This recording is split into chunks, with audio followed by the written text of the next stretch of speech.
Hello everyone. Thank you so much for coming to watch my video. Today, I'm going to share a very compelling story along with my gaming video. The title of my story is The Man Who Sold Everything. I hope you enjoy listening to it. I'd love for you to share in the comments how this story affected you.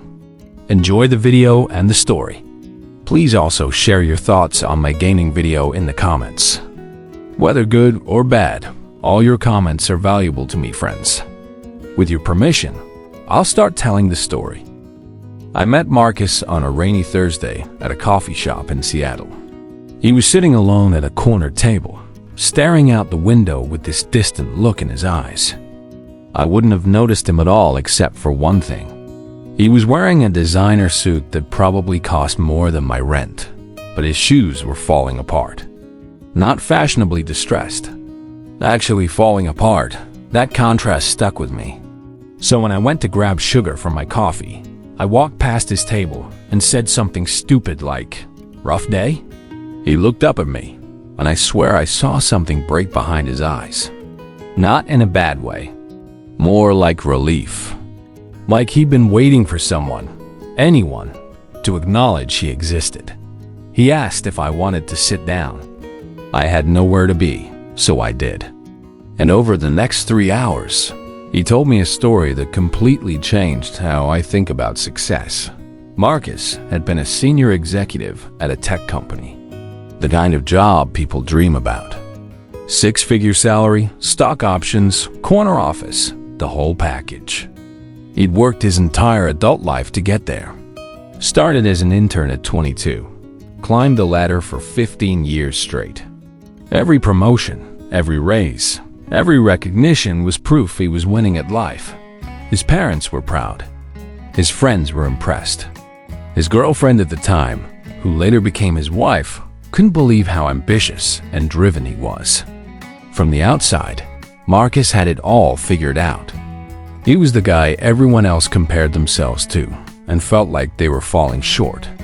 But here's what nobody knew. Marcus was miserable. Not in an obvious way. He didn't cry himself to sleep or have breakdowns. He just felt nothing.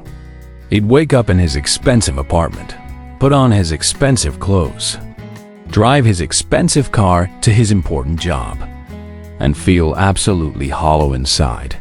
He told me he'd spend entire meetings thinking about nothing. Just blank.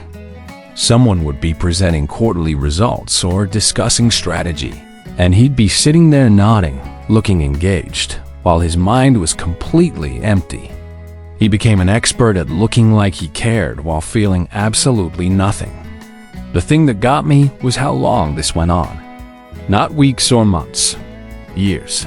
Marcus spent almost 4 years in this state, going through the motions, collecting his paycheck, maintaining the image.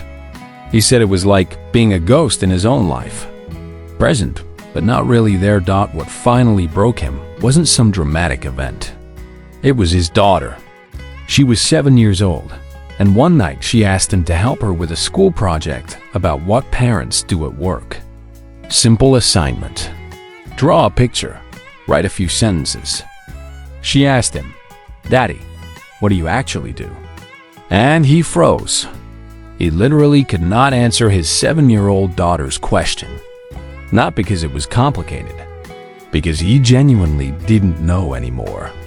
He'd been optimizing spreadsheets and attending meetings and sending emails for so long that he'd completely lost track of what any of it meant or why it mattered. He told his daughter he helped companies grow. She asked what that meant. He said it meant making them more successful. She asked what successful meant. He didn't have an answer. He just sat there, looking at his daughter's expectant face, realizing he'd spent 15 years chasing something he couldn't even define. That night, after his daughter went to bed, Marcus sat in his home office and did something he hadn't done in years. He got honest with himself. Not the kind of honesty where you acknowledge a small problem and make a plan to fix it. The deep, uncomfortable honesty where you admit your entire life might be built on a foundation of things you don't actually want. He made a list. 2 columns. One column was everything he had. Corner office, high salary, respected title, nice house, luxury car, investment portfolio, designer clothes, exclusive gym membership, all of it. The other column was everything that made him feel alive in the past month. That column had 3 things: playing catch with his daughter, a conversation with an old friend he randomly ran into, and reading a book about ancient philosophy that had nothing to do with business. The disparity was crushing. Everything he'd worked for was in the first column. Everything that mattered was in the second column. And those 2 columns had 0 overlap. Most people, when they have this realization, they make small adjustments. They try to balance things better.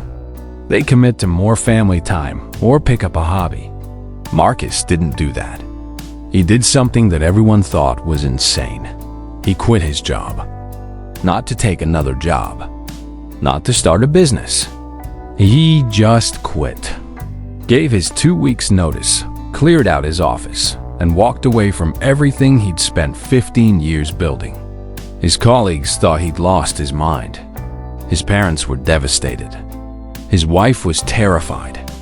But Marcus said he felt relief for the first time in years. Here's where the story gets interesting. After he quit, Marcus didn't have some grand plan. He didn't know what he was going to do next. He just knew he couldn't keep doing what he'd been doing. So he did something that seemed crazy to everyone around him. He started selling things, not everything at once. But slowly, methodically, he started getting rid of the stuff that was supposed to represent his success. The luxury car went first. He replaced it with a used Toyota. Then the designer clothes. Most of them still had tags on them. He'd been buying clothes he thought successful people should wear, not clothes he actually liked. The expensive furniture went next. The artwork he bought because it was a good investment. The watches, the gadgets, the gym membership he never used. One by one, the symbols of his success disappeared. And with each thing he sold, he felt lighter. His wife thought this was a phase, that he'd have his midlife crisis, get it out of his system, and go back to normal. But Marcus wasn't having a crisis. He was having a clarity. For the first time in his adult life, he was thinking about what he actually wanted instead of what he was supposed to want. The house was the biggest decision. They lived in a beautiful 4-bedroom house in an expensive neighborhood. The mortgage was substantial, but manageable with his old salary. Without that salary, it was suffocating. His wife didn't want to move. This was the house they'd worked so hard to afford. This was the neighborhood where successful people lived. But Marcus asked her a question that changed everything. Do you actually like this house, or do you like what this house says about us? She got defensive at first, but then she admitted she'd never really felt at home there. It was too big, too formal, too much like a showroom. They'd been living in a museum of their own success. They sold the house and moved into a smaller place in a normal neighborhood.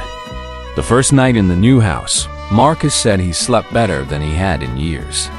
No mortgage pressure, no keeping up appearances. Just a normal house that felt like home. But here's the part that surprised everyone, including Marcus. Once he stripped away all the stuff and the status and the pressure, he had to figure out who he actually was. And he had no idea. He'd spent so long being what he thought he should be that he'd never developed a sense of what he actually wanted to be. So he started experimenting. He took a part-time job at a bookstore. The pay was terrible compared to what he used to make, but he loved it. He spent his days recommending books to people, organizing shelves, chatting with customers about what they were reading. It was simple work, but it felt meaningful in a way his executive job never had. He started volunteering at his daughter's school, helping with reading groups, chaperoning field trips, just being present. His daughter's teacher told him his daughter's entire demeanor had changed. She was happier, more engaged, more confident. Marcus realized he'd been so busy providing for her that he'd forgotten to actually be with her. He joined a community garden. He'd never grown anything in his life, but something about working with soil and plants appealed to him. The other gardeners were all regular people. Teachers, nurses, retirees, students. Nobody cared what he used to do or how much money he used to make. They just cared if he knew how to tell when tomatoes were ripe. The financial reality was difficult. They went from comfortable to careful.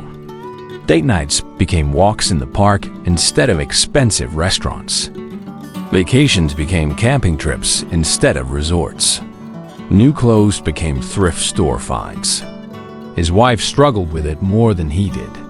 She missed the security, the comfort, the sense of having made it. But something unexpected happened. Their relationship got better. When money was abundant, they'd solved every problem by throwing money at it. Stressed? Book a spa day. Bored? Buy something new. Disconnected? Plan an expensive vacation. Without that option, they had to actually talk to each other. They had to figure things out together. They had to be creative. About a year into this new life, Marcus's wife told him something that stuck with me. She said, "I miss the money sometimes, but I don't miss who we were when we had it." They'd been so focused on achieving and acquiring that they'd forgotten to actually live. Now they had less of everything except the things that actually mattered. Time, presence, connection, purpose. Marcus wasn't some enlightened guru telling everyone to quit their jobs and sell their stuff. He was just a guy who'd realized he was living someone else's version of success and decided to find his own. He said the hardest part wasn't giving things up. The hardest part was admitting he'd been wrong about what he wanted.